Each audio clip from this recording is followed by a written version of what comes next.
반갑습니다. 오늘 종료주일입니다. 잘 아시는 것처럼 예수님께서 십자가 지시려고 그 전에 예루살렘에 입성하시는 그런 날이죠. 당시에 주님을 따르던 수많은 군중들은 지긋지긋한 로마의 식민지에서 이제 이스라엘을 회복시킬 왕이 입성한다고 생각을 했습니다. 그래서 겉옷을 벗어서 길에 깔고 종려가지를 흔들면서 호산나 찬송하리로다 소리 높이며 이름을 입쳐 부르고 찬송을 했습니다. 그러나 하나님의 계획은 그런 군중들의 생각과 전혀 다른 계획이었죠. 바로 독생자 예수 그리스도를 죽이시려는 그 일을 시작하신 것이었습니다. 당시엔 아무도 예수님께서 죽으러 가신다라고 믿는 사람 없었습니다. 군중들의 환호의 소리를 높이면서 제자들까지도 그들의 생각과 같이 함께 소리를 높이고 찬양을 했습니다. 그 모습이 그들의 생각이고 그들의 믿음이었습니다. 군중들의 믿음이 그 믿음이었습니다. 서로가 앞서서 소리를 높여서 주님을 찬양하고 기뻐하지만 그들에게는 구원은 없습니다. 그들의 환호가 하늘을 찌르고 지구를 흔든다고 하더라도 거기에는 영생은 없습니다. 구원받지 못합니다. 그 믿음이 요즘의 사회, 요즘의 기독교 안에, 교회 안에도 성도들에게 그대로 있는 게 심각한 문제입니다. 많은 성도들이 삶을 변화시키는 회개는 없으면서 믿음이 있다고 말합니다. 죄의 습관은 그대로 가지고 있으면서 변한 게 없는데 구원받았다라고 생각을 합니다. 믿기 전이나 오래도록 교회에 다니는 지금이나 변한 게 없는데 하나님의 자녀라고 소리를 높입니다. 잘 아셔야 됩니다.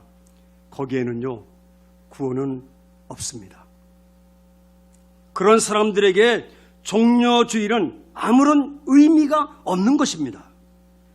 종려주일인 오늘 저는 에녹의 믿음을 살펴보면서 종려주일을 지내는 우리들의 믿음을 한번 점검하고 싶습니다. 에녹의 믿음을 배우면서 종려주일답게 지낼 수 있는 그런 믿음의 사람들 되어지기를 소원합니다. 우선 우리가 읽은 본문 히브리서 11장 5절 6절 말씀 먼저 함께 다시 한번 읽고 말씀을 이어가도록 하겠습니다. 같이 읽습니다. 믿음으로 에녹은 죽음을 보지 않고 옮겼으니 하나님이 그를 옮기심으로 다시 보이지 아니하였느니라. 그는 옮겨지기 전에 하나님을 기쁘시게 하는 자라는 증거를 받았느니라. 믿음이 없이는 하나님을 기쁘시게 하지 못하나니 하나님께 나아가는 자는 반드시 그가 계신 것과 또한 그가 자기를 찾는 자들에게 상 주시는 이심을 믿어야 할지니라. 아멘. 본문에 보면 두 번을 반복하는 강조하는 말씀 있죠. 하나님을 기쁘시게 하는 자, 그죠? 근데 무엇으로 하나님을 기쁘시게 하는가? 6절의 말씀대로 답은 딱 하나죠. 믿음이 없이는 하나님을 기쁘시게 할 수 없다. 바로 믿음으로입니다. 아멘. 그러면 하나님을 기쁘시게 하는 믿음은 어떤 믿음일까? 그걸 배우면 되겠죠, 그죠? 에녹은 그것을 우리에게 잘 보여주고 있습니다. 종려주일에 예수님 앞에서 호산나 찬송하리로다 소리를 높이면서 종려가지 흔드는 그런 성전 앞에 그런 군중들이 아니어야 합니다. 아멘. 적어도 이제 이 마지막 시대를 사는 우리들은 적어도 종려주일답게 보낼 수 있는 믿음을 회복하고 살아야 합니다. 그러면 하나님이 기뻐하시는 믿음, 어떤 믿음일까? 첫째로 심판의 날이 올 것을 믿는 믿음이 이어야 합니다. 나 개인에게도 이 지구에게도 반드시 심판의 날이 올 것입니다. 여기 오늘 본문인 히브리서가 배경되는 것은 배경이 된 말씀은 창세기 5장에 나오죠. 그 현장으로 한번 다시 가보겠습니다. 창세기 5장 21절부터 24절까지 말씀인데 함께 같이 합독을 합니다.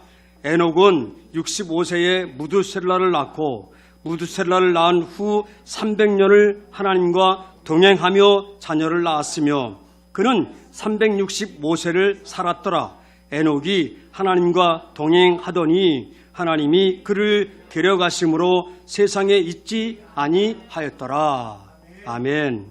본문 중에 에녹은 하나크라는 단어로서 바로 시작하는 자, 또 봉헌된 자라는 히브리어에서 나온 유래한 말인데 바로 하노크란 말과 하나크란 말을 같이 쓰거든요.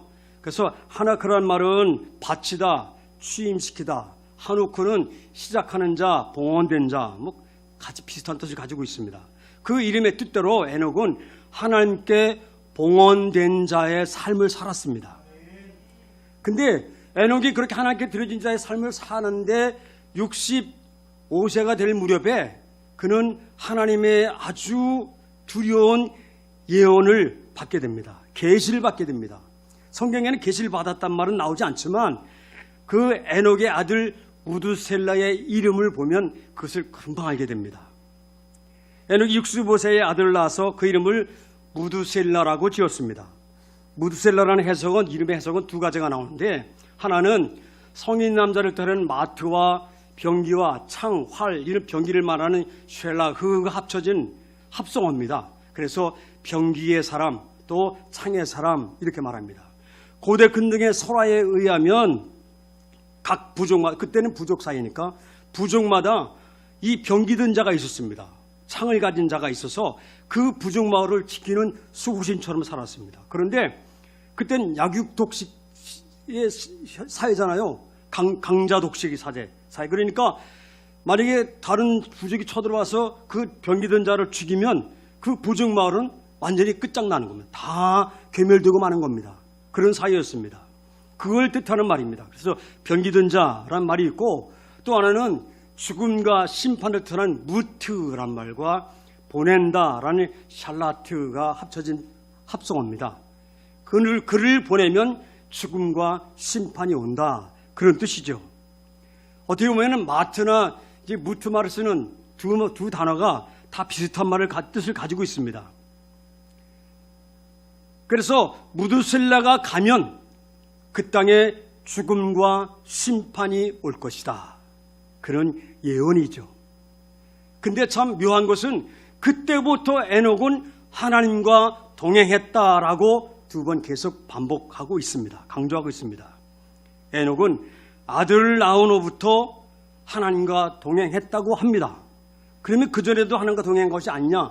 그것은 그렇게 해석은 안 되겠죠. 하나님께 봉헌된 자의 삶을 살았지만 더 삶의 놀라운 변화를 가지고 생각의 변화를 가지고 믿음의 변화를 가지고 또 다른 믿음으로 다시 한번 새롭게 출발했다. 그런 얘기가 되겠죠.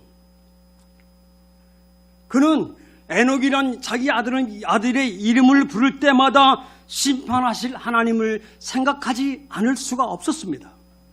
아들의 이름을 부를 때마다 그 아들이 죽고 나면 이 땅에 반드시 멸망되고 심판이 올 것이다. 모든 것은 다 죽게 될 것이라는 것을 그는 기억하지 않을 수가 없었습니다. 그 삶이 뭐냐? 그 삶이 하나님과 동행하는 삶이고 하나님을 기쁘게 하는 삶이다. 그 예언대로 무두셀라가 969세에서 살았잖아요. 최장수한 사람이죠. 그 무두셀라가 죽는 해에 뭐가 있었어요? 노아의 홍수 심판이 있었습니다. 정확하게 맞아 떨어졌습니다. 잘 들으셔야 됩니다. 꼭 기억하십시오. 이 땅에 존재하는 모든 인간들은 각자 다 나름대로의 계획이 있고 목적이 있다고 말하지만 그러나 인간들은요, 모든 인간은 목적지가 한 곳입니다. 딱 한 곳으로 달려가는 겁니다. 그것도 전력 질주하는 겁니다. 무슨 소리냐라고 여러분 생각할지 모르겠지만 특별히 젊은 친구들은 그럴 꿈도 있고 비전도 있고 나름대로의 계획들이 있으니까 무슨 말씀이냐고 할지 모르지만 모든 인간들은요 목적지가 한 곳입니다. 어딘지 아십니까? 죽으러 가는 겁니다. 죽으러. 여러분 여기 죽으러 가지 않은 사람 있습니까? 영원히 살 사람 있나요? 인간은요 목적지 한 곳입니다. 다 어디로 가요? 죽으러 갑니다. 그것도 열심히 애를 쓰고 수고하고 땀 흘리면서 고생하면서 최선을 다해서 달려가는 겁니다. 죽음을 향해 달려가는 겁니다. 그래서 히브리서 9장 27절 말씀에 뭐라고 나와 있죠? 같이 봅니다. 한 번 죽는 것은 사람에게 정해진 것이요 그 후에는 심판이 있으리니. 아멘. 이것은 하나님의 말씀입니다. 모든 인간은 결국 죽음을 위해 달려갈 뿐입니다. 그런데 누구도 그 죽음을 생각하지 않아요. 생각하려고 하지 않습니다. 왜 그럴까요? 두렵기 때문입니다. 무섭기 때문입니다. 누구도 그것은 알 수가 없는 것이기 때문에 두려워하고 무서워하고 아예 생각을 접어놓고 지워놓고 살려고 합니다. 그러나 그것을 아는 사람은 두려워하지 않습니다. 그것을 본 사람은 기뻐할 수 있습니다. 그렇습니다. 내가 분명히 가야 할 곳 천국을 보며 사는 사람, 내 인생에 종말이 있다는 사실, 내가 반드시 죽게 될 것이 그 후에 심판이 있다는 사실을 확실히 믿고 사는 사람은 죽음을 두려워하지 않습니다.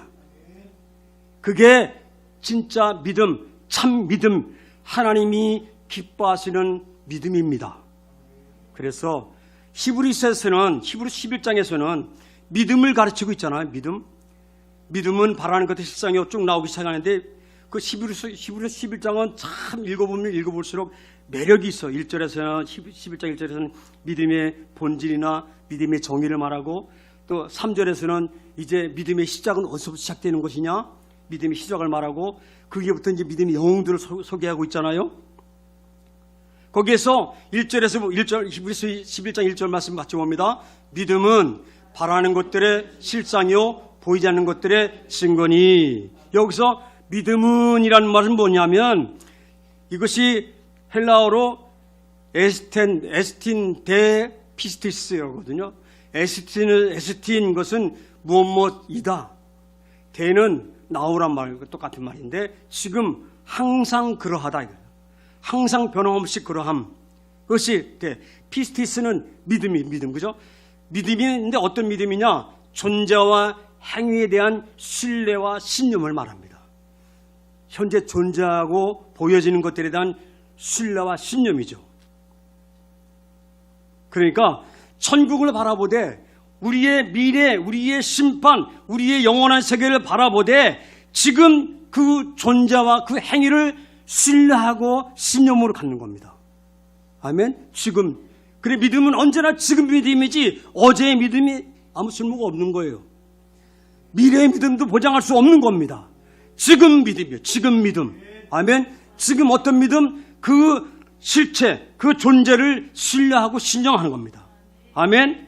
그래서 눈으로는 볼 수 없지만 우리의 이성으로 설명할 수 없지만 우리의 지식으로 어떻게 설명할 수 없지만 그러나 말씀을 근거해서 천국을 보는 믿음. 아멘. 그것도 우리의 눈으로 보는 것보다 현실에 보이는 것보다 더 정확하고 더 섬세하고 더 적극적으로 보는 그런 믿음, 그 천국을 보는 믿음, 그 믿음을 지금 가지고 있어야 되는 것입니다. 아멘. 그래서 영국의 크리스천 문필가 C.S. 루이스 하면 여러분 잘 아실 거예요. 그는 이런 말 했어요. 역사를 읽어보면 현세를 위해서 가장 많은 일을 한 사람들은 대체로 내세를 가장 많이 생각한 이들이었다. 아멘. 우리의 다음 세상을 생각하는 사람은 지금 현재의 삶을 아무렇게나 살 수 없습니다. 되는 대로 살 수 없습니다. 그냥 시간 낭비할 수 없습니다. 아멘. 유명한 설교가 로이드 존스 목사님, 우리는 여러 책들이 많이라고 위대하신 분이죠. 그분에게 어떤 분이 물었습니다. 목사님 일생에 있어서 마음을 움직이게 한 삶의 동기는 무엇입니까? 그렇게 변함없이 꾸준하게 슬럼프 없이 계속해서 그렇게 움직일 수 있는 힘이 어디에 있었습니까? 이걸 질문한 겁니다. 그때 이런 대답했습니다. 나는 심판대 앞에 서야 할 나 자신을 바라보면서 일생 동안 살았더니 젊다고 젊음을 자랑하지 마십시오. 시간이 많다라고 느긋하게 마음 두지 마십시오. 가장 중요한 것은 지금입니다. 지금 나의 삶에 좋은 말이 온다는 사실을 마음으로 굳게 믿고 사십시오. 그리고 그 천국을 보십시오. 영원한 세계를 보실 수 있어야 합니다. 말씀을 근거해서 사실보다 더 확실하게 더 긍정적으로 믿고 보는 사람 되시길 주의 이름으로 축원합니다. 현대인들이 심각한 부도덕에 빠지는 이유가 뭔지 아십니까? 타락한 문화 때문인가요? 뭐 인터넷 열기만 하고 휴대폰만 켜면 쏟아지는 그런 영상들, 그런 문제, 그런 것 때문인가요? 물질 만능주의 때문인가요? 돈이면 다 된다는 생각을 가지고 살기 때문에 때문에 그런가요? 아닙니다.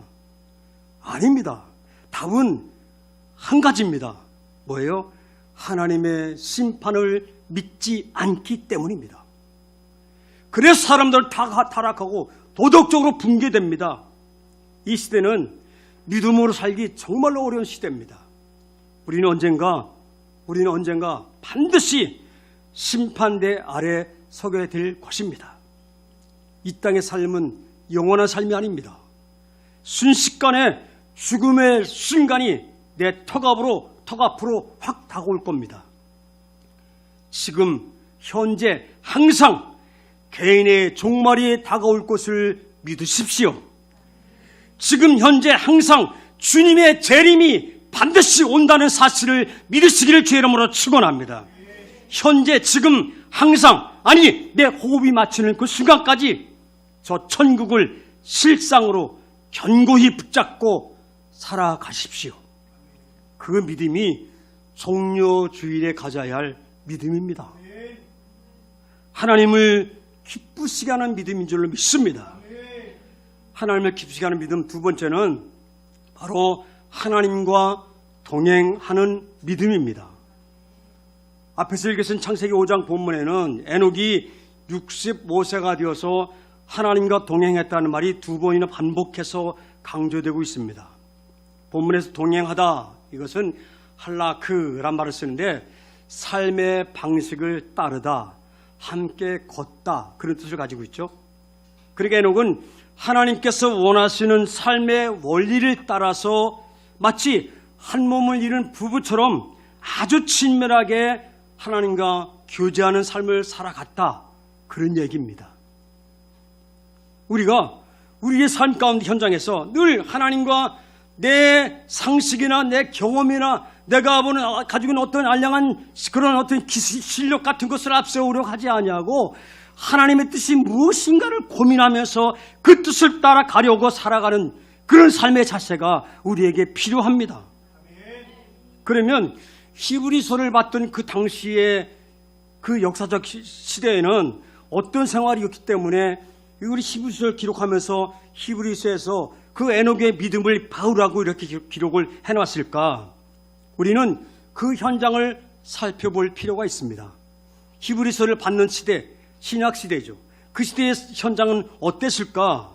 당시의 생활을 우리가 한눈으로 볼 수 있는 말씀이 히브리서 12장 4절 말씀입니다. 같이 함께 읽습니다.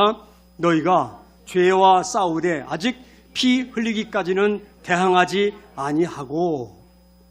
이 본문에 보면은 당시 로마의 박해가 심각하게 가속화되어져 가고 있는 그런 때라고 알 수가 있습니다. 뭐냐면 너희가 아직 피 흘리기까지는 대항하지 아니하고 라는 걸 보면 순교자들이 이렇게 많이 나올 때는 아니다. 그러니까 네로 황제 바로 직전인 제4대 황제인 클라우디우스 황제 때가 맞다. 역사적으로 맞습니다. 그 시대라는 것을 말해주고 있습니다. 그때 클라우디우스가 이제 박해를 시작해서 엄청난 사람들을 죽이기 시작을 하고 순교당하는 사람들이 늘기 시작을 했습니다. 이렇게 박해가 가속화되어져 가면서 성도들의 믿음의 변화가 일어나기 시작을 합니다. 히브리서는 유대인이 개종한 사람들을 향해서 기록한 책이거든요. 그러니까 히브리 10장 32절 34절 말씀 보면 알듯이 바로 고난에 대한 두려움이 생기기 시작을 하고, 또 히브리서 4장 14절부터 10장 39절까지 끝절까지 쭉 얘기가 뭐냐면 바로 개종한 유대인들이 기독교 신앙의 순수성을 포기하고 돌아서는 일이 생기는 거예요. 그리고 유대교와 타협하기도 하는 겁니다. 이렇게 되어지니까 그들에게 쓴 편지입니다. 바로 예수님이 재림하는 것도 아니고, 현실적으로 예수 그리스도를 믿고 산다고 해도 부자가 되는 것도 아니고, 권력과 명예를 누리긴 더더욱 더 어려운 것이었습니다. 출세는 꿈도 못 꾸는 일이었습니다. 거대한 박해의 힘 앞에서 그 당시엔 가정에서 예배드렸으니까 조그만 가정에서 모여서 신앙생활을 하는 것이 너무나 초라하게 보이고 보잘것없는 것처럼 보였을 겁니다.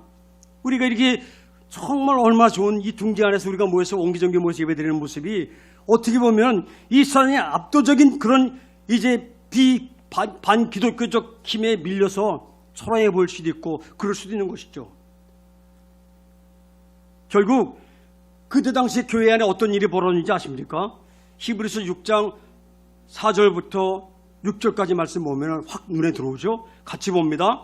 한번 빛을 받고 하늘의 은사를 맛보고 성령에 참여한 바 되고 하나님의 선한 말씀과 내세의 능력을 맛보고도 타락한 자들은 다시 새롭게 하여 회개할 수 없나니 이는 그들이 하나님의 아들을 다시 십자가에 못 박아 드러내놓고 욕되게 함이라.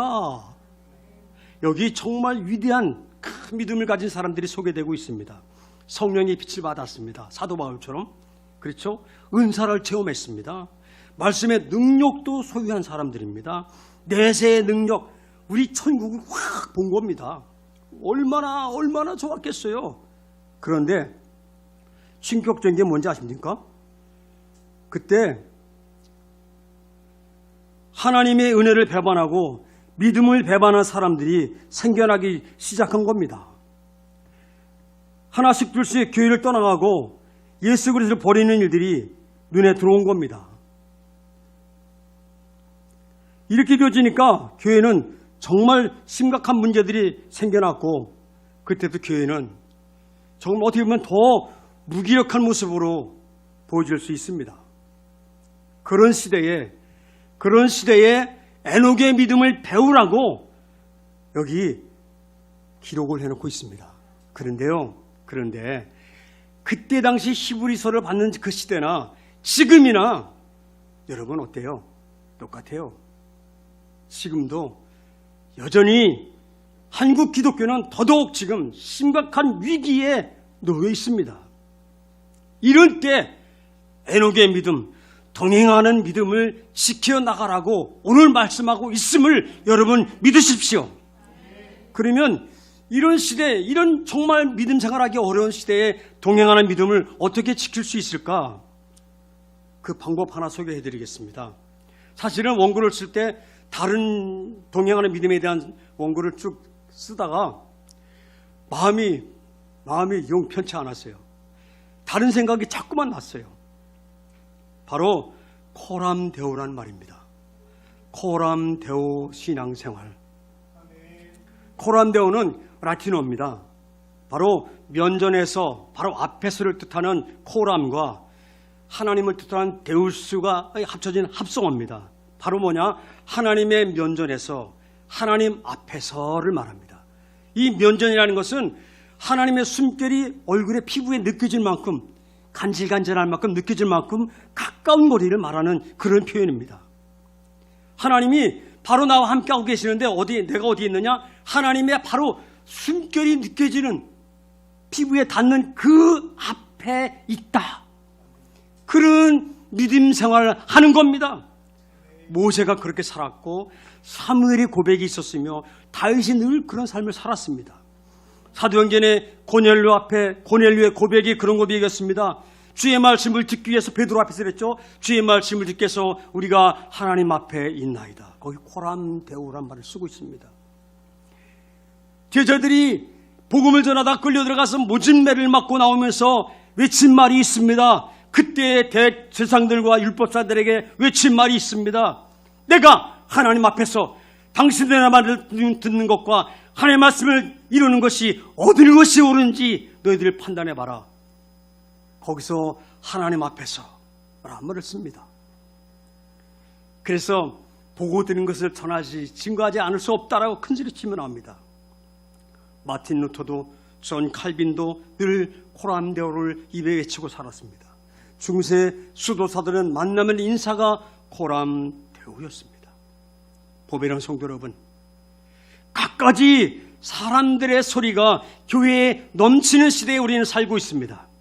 종려주일에 나귀를 타고 입성하시는 예수 그리스도, 죽음을 예비한 그 처절한 길에 전혀 다른 생각을 가지고 겉옷을 깔아주고 종려나무를 흔들면서 환호하는 그런 군중들로 가득 찬 교회 시대를 우리는 살고 있습니다. 이런 시대의 진정한 동행은 어떤 것일까? 오늘 우리에게 코람데오 신앙생활, 즉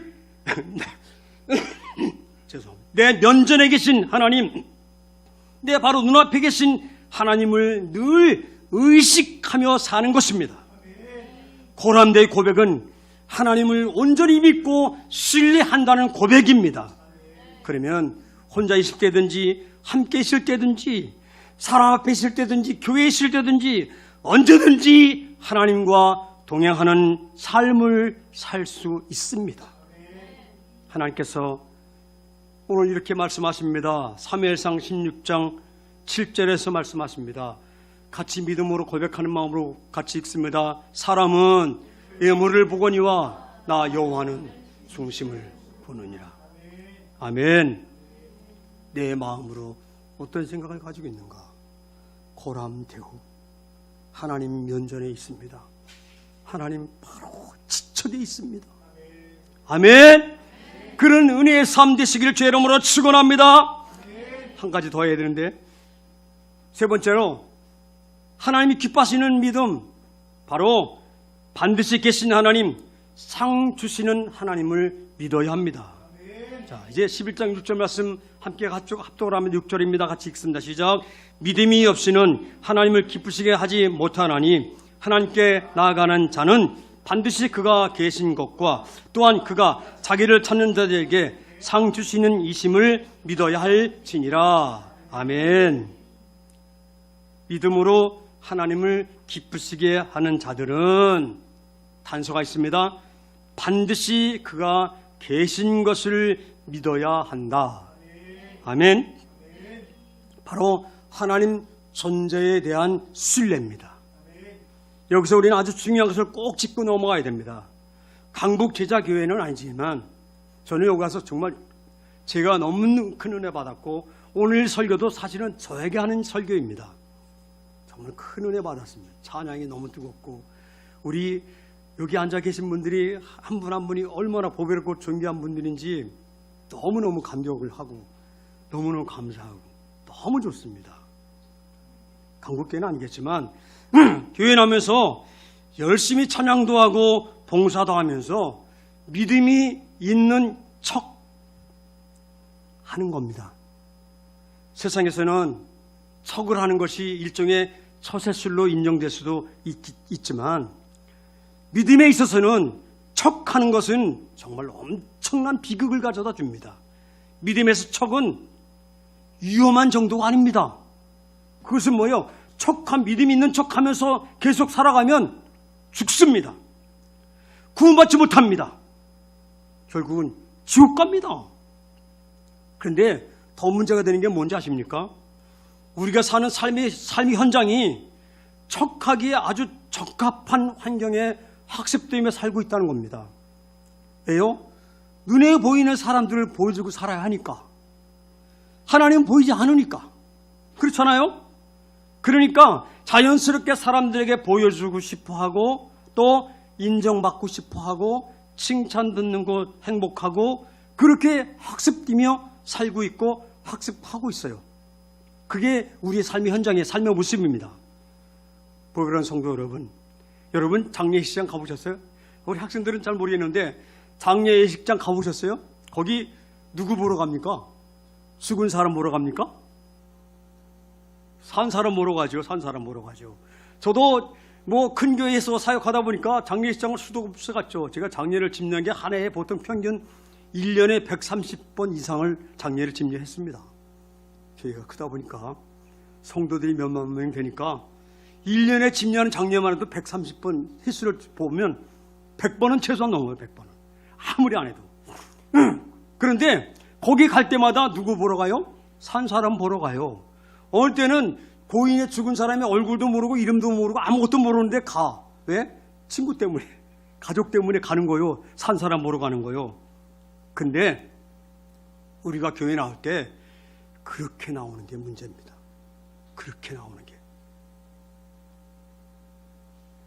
사람에게 보이는 마음으로 목사님 얼굴 보고 친구들 얼굴 때문에 내 취미에 맞고 재미가 있으니까 교회 나오는 겁니다. 여기는 아니지만 잘 들으십시오.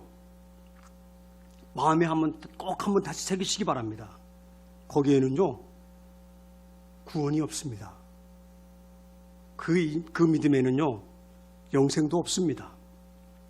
예배 장소가 어디든지 누가 몇 명 모이든지 어느 목사님이 설교하시든지 거기에 나가는 사람은 반드시 한 가지를 분명히 하고 나가야 됩니다. 바로 뭐냐? 그곳에 반드시 하나님께서 계시는 것을 믿고 나가야 합니다. 아멘. 여기에 하나님이 계십니다. 그것이 믿음입니다. 그것을 지켜나갈 때 천국 가는 겁니다. 에녹은 아주 평범한 사람이었습니다. 에녹은 특별한 사람이 아닙니다. 성경 어디에도 그의 영적 삶에 대한 기록은 한 구절도 없습니다. 우리처럼 자랑할 것도 없고 많이 배운 것도 없고 가진 것도 없고 그냥 평범한 민초였습니다. 그러나 그는 반드시 살아계신 하나님을 믿었습니다. 인격적으로 살아계신 하나님을 믿었습니다. 존재에 대한 신뢰가 있었습니다. 아멘. 에녹이 믿은 하나님은 단순히 종교적 신이 아닙니다. 기독교는 종교가 아닙니다. 우리가 믿는 하나님을 기독교라는 어떤 종교의 이름으로 탈시면 안 됩니다. 기독교, 종교, 우리는 종교가 아니에요. 우리가 믿는 하나님 뭐예요? 생명의 생명. 믿으면 살고 안 믿으면 죽는 생명을 결정짓는 아주 중요한 겁니다. 이건 종교를 초월한 겁니다. 아멘? 그런 위대한 신앙을 가진 사람들이 저와 여러분입니다. 아멘? 그래서 마음의 평안을 얻기 위해서 정신 위생에 도움이 되니까 그래서 마음의 도움을 받기 위해서 그를 찾아 나서는 신이 아닙니다. 믿음은 현재 바로 호람데오의 신앙생활입니다. 우리 하나님은 지금도 살아계신 하나님입니다. 아멘. 지금은 존재하신 하나님 그분을 우리는 믿습니다. 그리고 에녹은 심판하시는 하나님만 믿은 것이 아니라 바로 상 주시는 하나님도 믿었습니다. 하나님은 심판하실 때 믿는 자들에게 반드시 상급을 주십니다. 성도들 중에는 부끄러운 구원을 받을 사람도 있을 것입니다. 교회에 여전히 다니면서 집사도 되고 장로도 되고 권사도 되고 목사도 되지만 가라지로 살다가 불못에 지옥에 들어가는 사람이 있습니다. 성경은 성도들의 상급에 대해서 분명히 말해주고 있습니다. 의의 면류관이 있습니다. 바로 주 예수 그리스도의 재림을 사모하고 기다리는 저와 여러분이죠. 아멘. 의의 면류관을 받을 겁니다. 생명의 면류관이 있습니다. 순교자들 그리고 시험을 견디고 혹독한 연단을 잘 이겨낸 성도들이 받을 면류관, 생명의 면류관이 있습니다. 썩지 않는 면류관이 있습니다. 육체의 정욕을 이기고 세상 사람들의 자랑을 억제하고 그래서 이겨나가는 성도들이 받을 면류관, 썩지 않을 면류관이 있습니다. 그리고 자랑의 면류관이 있습니다. 복음을 전해서 죽어가는 영혼을 예수님께 인도한 구원의 열매를 맺은 성도들이 받는 자랑의 면류관이 있습니다. 그리고 영광의 면류관이 있습니다. 이것은 신실한 사역자들에게만 주어지는, 사역자들, 목회자들에게만 주어지는 그런 면류관이 영광의 면류관이죠. 이 약속을 확실히 믿으면서 평생 하나님과 동행하며 하나님을 기쁘시게 하는 삶을 살아가는 저 여러분 되시길 주의 이름으로 축원합니다. 신앙인은 적어도 이 땅만 생각하고 사는 사람들은 아니어야 합니다. 이 땅보다 더 좋은 세상을 보고 살아야 합니다. 아멘. 영원히 죽지 않는 곳, 질병도 없고 고통도 없고, 아니 평범 그 이하의 삶을 살아도 슬픔도 증오도 없는 그곳에서 신령한 몸으로 부활해서 주 앞에 설 때가 반드시 우리는 올 것입니다. 믿으십시오. 아멘. 종려주일 지내고 있습니다. 오늘 우리의 믿음의 모습을 다시 한번 새롭게 다짐해야 합니다. 이 시대의 교회 안에도 십자가 지시고 죽으러 입성하시는 주님의 발걸음에 겉옷을 깔고 나뭇가지를 흔들면서 소리를 높이는 사람들이 가득합니다. 우리는 성문 앞에 군중들이 돼서는 안 됩니다. 우리는 그리스도의 죽으심과 부활과 재림을 확실히 믿습니다. 개인의 종말과 세상의 종말이 반드시 올 것입니다. 아멘. 저 천국 하나님 나라를 말씀으로 확실히 보고 사는 사람들입니다. 아멘. 그래서 세상이 우리를 어떻게 한다고 하더라도 고람되어 지금 그 하나님 면전에서 하나님과 동행하며 나는 일평생 살아갈 것입니다. 아멘. 예배의 자리에도, 나 혼자 있는 자리에도 반드시 계신 그분과 함께 우리는 죽도록 함께 할 것입니다. 아멘. 비록 믿음은 연약하지만, 충성심도 약하지만 면류관 주실 하나님 끝까지 붙잡고 살아갈 것입니다. 아멘. 그 삶이 보배로운 성도의 삶이고, 그 삶이 하나님 기뻐하시는 믿음을 가진 삶이고, 그 삶에 하나님은 정말 큰 상을 허락해 주실 줄로 믿습니다. 기도하겠습니다. 하나님 아버지, 말씀의 능력이 우리 삶 속에 넘쳐나게 성취되게 해주시니 감사합니다. 영광을 받아 주시옵소서. 예수님의 이름으로 기도드립니다. 아멘.